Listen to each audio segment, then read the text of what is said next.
ষষ্ঠ শ্ৰেণীৰ বিজ্ঞান তৃতীয় পাঠ আহৰ পৰা কাপোৰলৈ। এই পাঠটিৰ পৰা ছাত্ৰ ছাত্ৰীসকলে আহৰ বিষয়ে জ্ঞান আহৰণ কৰিব আৰু কপাহৰ পৰা সূতা কটা পদ্ধতিৰ বিষয়ে জানিব পাৰিব। ছাত্ৰ ছাত্ৰীসকল, তোমালোকে বিভিন্ন ধৰণৰ সাজ পোছাক দেখিছা বা পৰিধান কৰা। তোমালোকে কেতিয়াবা ভাবি চাইছানে যে এই বস্ত্ৰ বা কাপোৰবোৰ কিহেৰে তৈয়াৰী কৰা হয়? কাপোৰবোৰ সূতাৰে তৈয়াৰী আৰু সূতাবোৰ আহেৰে তৈয়াৰী। এতিয়া কথা হৈছে, আহনো কি বস্তু? তোমালোকে নিশ্চয় কেতিয়াবা কাপোৰ পুৰণি হ'লে ফালি যোৱা দেখিবলৈ পাইছা, নহয়নে বাৰু? কাপোৰ ফালি গ'লে তোমালোকে কিছুমান সূতা ওলাই অহা দেখা পোৱা। তোমালোকে সেই সূতাবোৰ যদি হাতেৰে মোহাৰি দিয়া, কিছুমান পাতল পাতল চুলিৰ দৰে সৰু সৰু গুণ দেখিবলৈ পাবা আৰু সেই গুণবোৰে হৈছে আহ। আহ হৈছে দুই প্ৰকাৰৰ, প্ৰাকৃতিক আহ আৰু সাংশ্লেষিক আহ। প্ৰাকৃতিক আহ আমি উদ্ভিদ আৰু প্ৰাণীৰ পৰা পাওঁ, যেনে কপাহ, মৰাপাট, ঊণ, ৰেচম ইত্যাদি।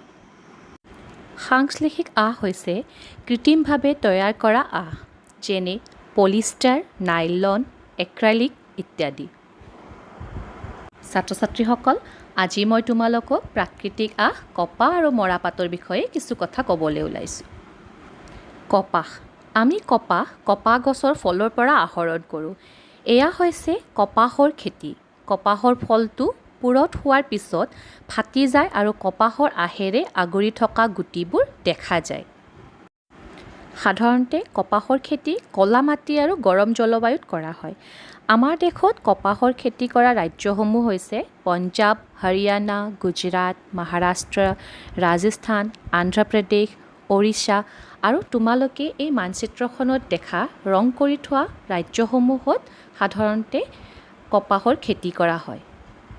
কপাহৰ এই ফলবোৰৰ পৰা কপাহবোৰ হাতেৰে ছিঙি আহবোৰ ফনিয়াই গুটিবোৰ পৃথক কৰা হয় আৰু এই প্ৰক্ৰিয়াটোক কপাহ নেওথনি বা ইংৰাজীত গিনিং বুলি কোৱা হয়। মৰাপাট। মৰাপাটৰ আহবোৰ মৰাপাটৰ গা গছৰ বা কাণ্ডৰ পৰা আহৰণ কৰা হয়। মৰাপাটৰ খেতি সাধাৰণতে বাৰিষা কালত কৰা হয়। ভাৰতবৰ্ষত মৰাপাটৰ খেতি প্ৰধানকৈ পশ্চিম বংগ, বিহাৰ আৰু অসমত কৰা হয়। তাৰোপৰি অন্ধ্ৰপ্ৰদেশ, ওড়িশা, মেঘালয়, ত্ৰিপুৰাতো সাধাৰণভাৱে মৰাপাটৰ খেতি কৰা হয়। মৰাপাটৰ কাণ্ডবোৰ সাধাৰণতে কিছুদিন পানীত তিয়াই থোৱা হয় আৰু এই কাণ্ডবোৰ পচি যোৱাৰ পিছত আহবোৰ হাতেৰে পৃথক কৰা হয়। এইবোৰ হৈছে মৰাপাটেৰে তৈয়াৰ কৰা কিছু সামগ্ৰী। কপাহৰ পৰা সূতা কটা। আহৰ পৰা সূতা তৈয়াৰী কৰা পদ্ধতিটোক সূতা কটা বুলি কোৱা হয়, যাক ইংৰাজীত স্পিনিং বুলি জনা যায়। এই পদ্ধতিটোত কপাহৰ জোলাৰ পৰা আহবোৰ টানি এটা টাকুৰিত পকোৱা হয়। হাতেৰে সূতা কাটিবলৈ ব্যৱহাৰ কৰা যন্ত্ৰটোৰ নাম হৈছে যঁতৰ। মহাত্মা গান্ধীয়ে নিজে হাতে কটা সূতাৰে তৈয়াৰী পোছাক পৰিধান কৰিছিলে আৰু তেওঁ স্বাধীনতা সংগ্ৰামত সকলো মানুহকে হাতে কটা সূতাৰে তৈয়াৰী পোছাক পিন্ধিবলৈ উৎসাহিত কৰিছিলে। সূতাৰ পৰা কাপোৰলৈ।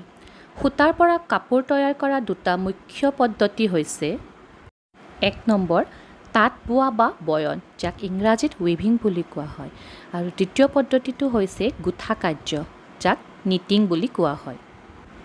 দীঘ আৰু বাণী হিচাপে সূতা একেলগ কৰি কাপোৰ তৈয়াৰ কৰা পদ্ধতিটোক বয়ন বুলি কোৱা হয়।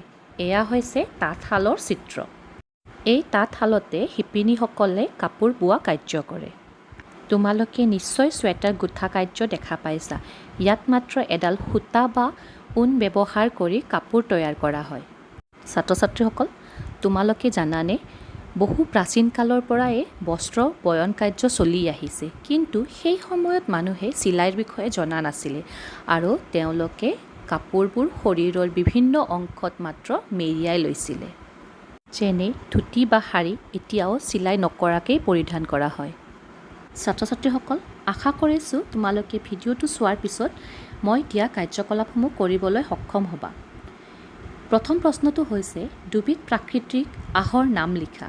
দ্বিতীয় প্ৰশ্নটো হৈছে দুবিধ কৃত্ৰিম আহৰ নাম লিখা। আৰু তৃতীয় প্ৰশ্নটো হৈছে তোমালোকৰ ঘৰত ব্যৱহাৰ কৰা বিভিন্ন কাপোৰবোৰ কি কি আহেৰে তৈয়াৰী কৰা হৈছে সেইবোৰৰ নাম লিখা। চতুৰ্থ প্ৰশ্নটো হৈছে আমাৰ দেশত কপাহ আৰু মৰাপাটৰ খেতি কৰা দুখন ঠাইৰ নাম লিখা। লগতে পাঠ্যপুথিত থকা পাঠটি ভালদৰে পঢ়িবা আৰু অনুশীলনীৰ প্ৰশ্ন উত্তৰসমূহ কৰিবা। আজি ইমানতে সামৰিছোঁ। ধন্যবাদ।